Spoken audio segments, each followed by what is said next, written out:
അസ്സലാമലൈക്കും. Hi everyone. ഇന്ന് ഞാൻ ചിക്കൻ്റെ പുതിയൊരു റെസിപ്പി ആയിട്ടാണ് വന്നിട്ടുള്ളത്. എല്ലാവരും ട്രൈ ചെയ്ത് നോക്കണം. ഇതൊരു ബ്രോസ്റ്റഡ് ചിക്കൻ ആണ്.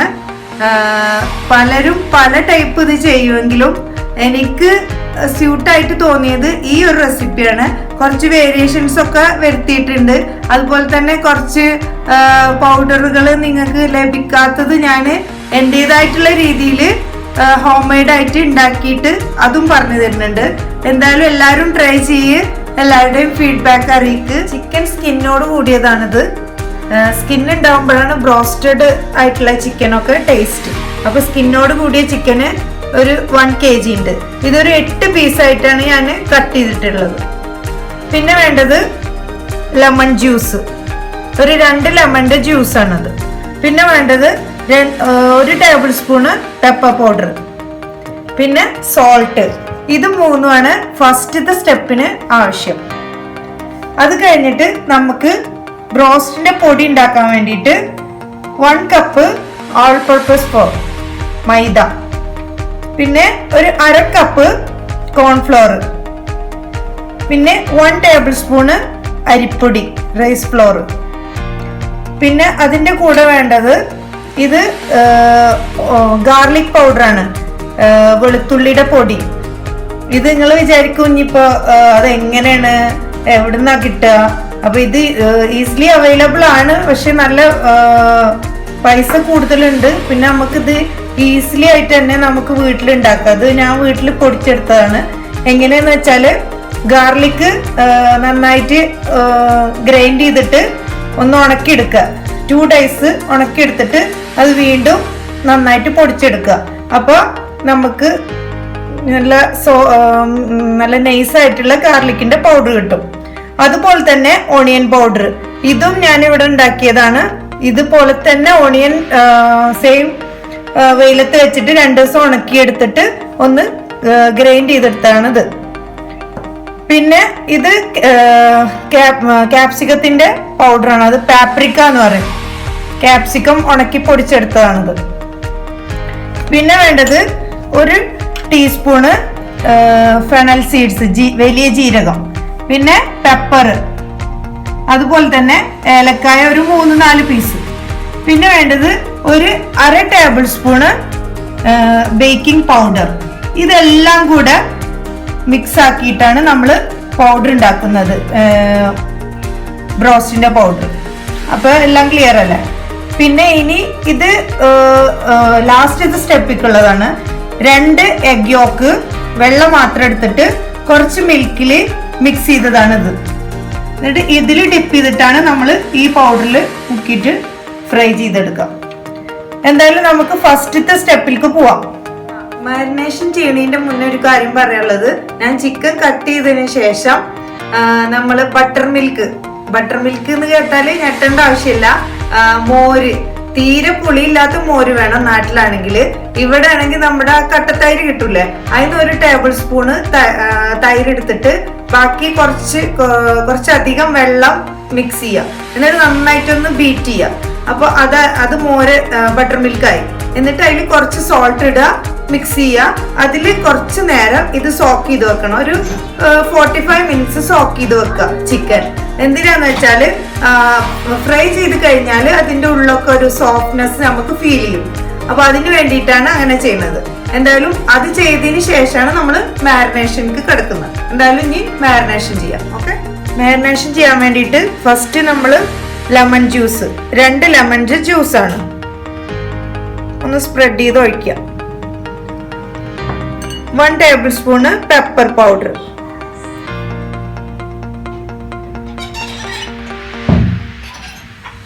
അതുപോലെ തന്നെ കുറച്ച് സോൾട്ട്.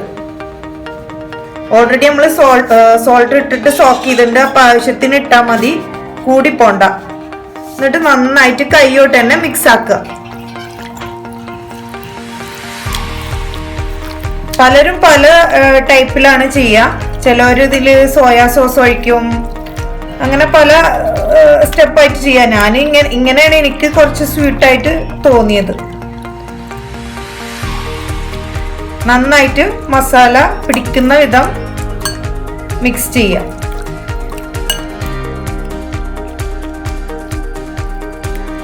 നന്നായി മസാല പിടിക്കുന്ന വിധത്തിൽ ചെയ്ത് ഇനി എന്ത് ചെയ്യണം, ഇനി ഒരു 2 അവർ മിനിമം ഒരു 2 അവർ നമ്മളിങ്ങനെ റെസ്റ്റ് ചെയ്യാൻ വെക്കുക. പുറത്തന്നെ വെച്ചാൽ മതി, റെഫ്രിജറേറ്ററിൽ വെക്കണം എന്നില്ല. ഓക്കെ, അപ്പം ഇനി 2 അവേഴ്സ് കഴിഞ്ഞിട്ട് നോക്കാം അടുത്ത സ്റ്റെപ്പ് എന്താ. 2 അവേഴ്സ് കഴിഞ്ഞ് ചിക്കനൊക്കെ ഒരുവിധം നന്നായിട്ട് സെറ്റായിട്ടുണ്ട്. ഇനി നമുക്ക് അടുത്ത സ്റ്റെപ്പിലേക്ക് കയറാം. ഇനി എന്താ ചെയ്യേണ്ടതെന്ന് വെച്ചാൽ ഈ പെപ്പർ, അതുപോലെ തന്നെ ജീരകം, വലിയ ജീരകമാണ് പെരുംജീരകം, കാർഡമം, ഏലക്കായ, ഇത് നന്നായിട്ട് പൊടിച്ചെടുക്കുക. അതിൻ്റെ കൂടെ തന്നെ ഈ ബേക്കിംഗ് പൗഡർ ആഡ് ചെയ്യാം, അതുപോലെ തന്നെ മൈദ ആഡ് ചെയ്യാം. മൈദ ഫുൾ ആഡ് ചെയ്യാൻ പറ്റില്ല, കാരണം അത് ബാക്കിയുള്ളത് പിന്നെ ആഡ് ചെയ്യും. പിന്നെ കോൺഫ്ലോർ, അതുപോലെ തന്നെ റൈസ് പൗഡർ ഫുള്ള് നമുക്ക് ആഡ് ചെയ്യാം. ഓൾറെഡി 1 ടേബിൾ സ്പൂൺ അല്ലേ. പിന്നെ അതിൻ്റെ കൂടെ ഈ ഓണിയൻ പൗഡർ 1 ടേബിൾ സ്പൂണ്, അതുപോലെ തന്നെ ഗാർലിക് പൗഡർ 1 ടേബിൾ സ്പൂണ്, അതുപോലെ തന്നെ പാപ്രിക്ക 1 ടേബിൾ സ്പൂണ്. ഇനി എല്ലാം കൂടെ ഒന്ന് ഗ്രൈൻഡ് ചെയ്ത് വരാം. ഓക്കെ, അപ്പോൾ അത് നന്നായി പൊടിഞ്ഞിട്ടുണ്ട്. നമുക്കിതൊരു ട്രേയിലേക്ക് ആഡ് ചെയ്യാം. നേരത്തെ മൈദയുടെ ബാക്കി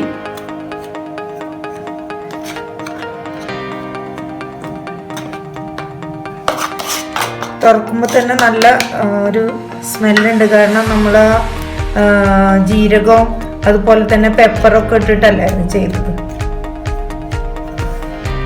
ബാക്കിയുള്ള കോൺഫ്ലോർ നന്നായി മിക്സ് ചെയ്യുക.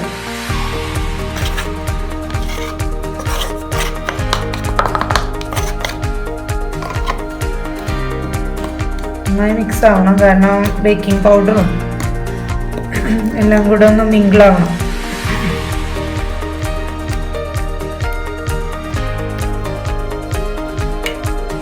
ഇതിലേക്ക് കുറച്ച് സോൾട്ട് ആഡ് ചെയ്യാം.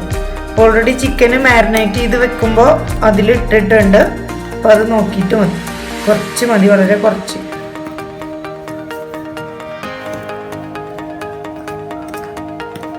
ഓക്കെ, നമുക്ക് ഓരോ പീസ് എടുത്തിട്ട് ഇതിൽ ഡിപ്പ് ചെയ്യാം. അങ്ങനെ ഒരു പീസ് ആദ്യം എടുക്കുക, ജസ്റ്റ് ഒന്ന് കോട്ട് ചെയ്തെടുക്കുക ഉണ്ടല്ലേ. അതിന് ശേഷം നമ്മൾ എഗ്ഗിൻ്റെ വൈറ്റിൽ കോട്ട് ചെയ്യുക. വീണ്ടും ഇതിൽ തന്നെ ഡിപ്പ് ചെയ്യുക. അതായത് 2 ടൈംസ് ഇത് റിപ്പീറ്റ് ചെയ്യണം.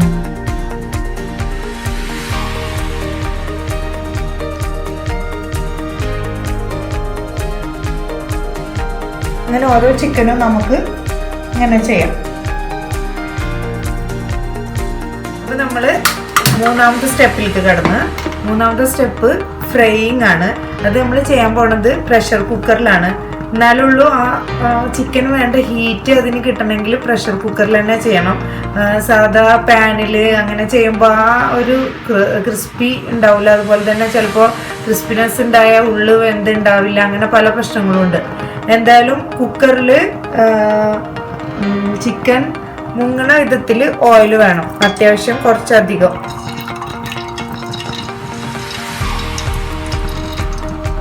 ഓയിൽ നല്ല ഹീറ്റ് ആയിട്ടുണ്ട്. ചിക്കൻ്റെ മുകളിൽ വരണം ഓയിൽ, എന്നാലേ അത് കറക്റ്റായിട്ട് ഫ്രൈ ആവുള്ളൂ. അപ്പോൾ നമുക്ക് ചിക്കൻ പീസസ് ഇട്ട് കൊടുക്കാം.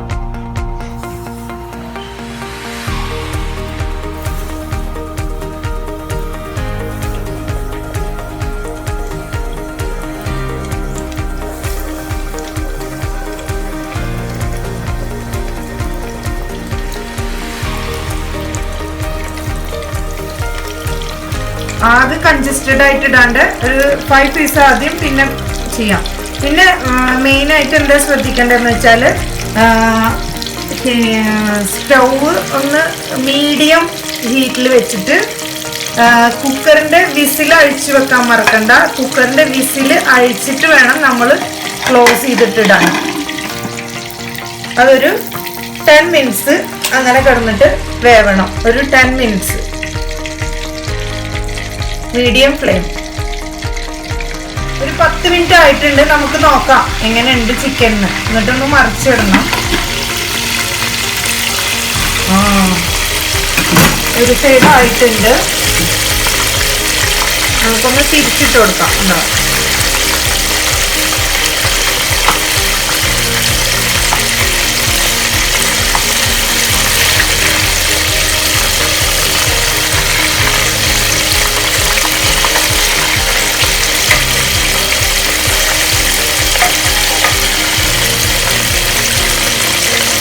ഓൾറെഡി ഒരു 3/4 ആയിട്ടുണ്ട്.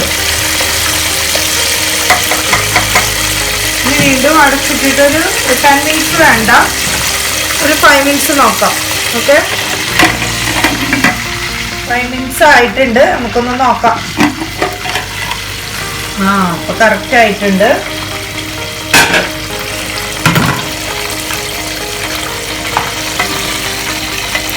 ഇല്ലേ ബ്രോസ്റ്റഡ് ചിക്കൻ. ഇനി ഇതിൻ്റെ ഓയിലൊക്കെ ഒന്ന് ഇതായിട്ട് വേണം നമുക്ക് പ്ലേറ്റിലോട്ട് മാറ്റാൻ.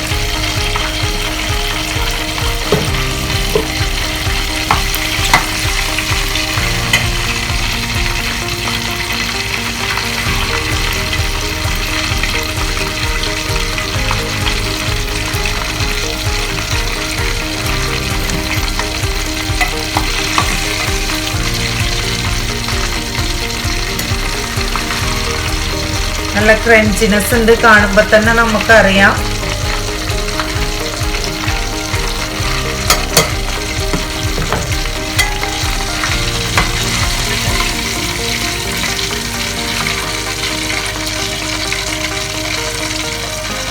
ഇനി അടുത്ത ബാച്ച് ഇടാം. അതിൻ്റെ മുന്നേ ബ്രോസ്റ്റിൻ്റെ കൂടെ കഴിക്കാനുള്ള ഫ്രഞ്ച് ഫ്രൈസ് ആണ് മറ്റേ ഗ്യാസ്മേനാണ് വെച്ചിട്ടുള്ളത്. പിള്ളേർക്കൊക്കെ അത് വേണം അതിൻ്റെ കൂടെ. സെക്കൻഡ് ബാച്ച് ഇടുന്നതിന് മുന്നേ നമ്മൾ ഓയിലൊന്ന് ചെക്ക് ചെയ്യണം, ഹീറ്റ് അല്ലേ നോക്കിയിട്ട് വേണം ഇടാൻ. ഒന്നും കൂടെ ആയിക്കോട്ടെ ഹീറ്റ്. അങ്ങനെ നമ്മുടെ സ്പെഷ്യൽ ബ്രോസ്റ്റഡ് ചിക്കന് റെഡി ആയിട്ടുണ്ട്. എന്തായാലും എല്ലാവരും ഒന്ന് ട്രൈ ചെയ്ത് നോക്കുക. ഇത് കണ്ടില്ലേ, നമുക്ക് കണ്ടാൽ തന്നെ അറിയാം. പുറത്ത് നല്ല ക്രിസ്പി ഉണ്ട്, ഉള്ളില് നിങ്ങൾക്ക് കാണിക്കാൻ വേണ്ടിയിട്ട് ഞാൻ കാണിച്ചു തരാം. കേട്ടോ, യമ്മി. അതുപോലെ തന്നെ ഞാനിത് അവിടെ ഫ്രഞ്ച് ഫ്രൈസ് അതുപോലെ തന്നെ കോൾസ്ലോ എല്ലാം ഉണ്ടാക്കിയിട്ടുണ്ട്. ഈ സ്പെഷ്യൽ ചിക്കൻ ഒന്ന് ഉണ്ടാക്കിയിട്ട് എല്ലാവരും തന്നെ ട്രൈ ചെയ്തിട്ട് ഫീഡ്ബാക്ക് അറിയിക്കുക. ഇന്നത്തെ എപ്പിസോഡ് എല്ലാവർക്കും ഇഷ്ടമായി എന്ന് വിചാരിക്കുന്നുണ്ട്. എന്തായാലും എല്ലാവരും ഈ സ്പെഷ്യൽ ബ്രോസ്റ്റഡ് ചിക്കൻ ഒന്ന് ട്രൈ ചെയ്ത് നോക്കുക. കാരണം ഒരു ആർട്ടിഫിഷ്യൽ ആയിട്ടൊന്നും നമ്മൾ യൂസ് ചെയ്യുന്നില്ല. എല്ലാതും വീട്ടിൽ തന്നെ ഉണ്ടാക്കിയിട്ടുള്ള പൊടികളായാലും ഒക്കെ വീട്ടിൽ തന്നെ ഉള്ള സംഭവങ്ങളാണല്ലോ. അപ്പൊ എല്ലാവരും ഇതൊന്ന് ട്രൈ ചെയ്ത് നോക്കുക. എല്ലാവരും അതുപോലെ തന്നെ എന്റെ വീഡിയോ സബ്സ്ക്രൈബ് ചെയ്യുക, അതുപോലെ തന്നെ ഷെയർ ചെയ്യുകയും ചെയ്യണം. എന്ത് ഡൗട്ട് ഉണ്ടെങ്കിലും കമന്റ് ബോക്സിൽ ഇട്ടാൽ മതി. So try to serve it like Shani. അപ്പൊ അടുത്ത എപ്പിസോഡ് കാണുന്നവരെ ബൈ.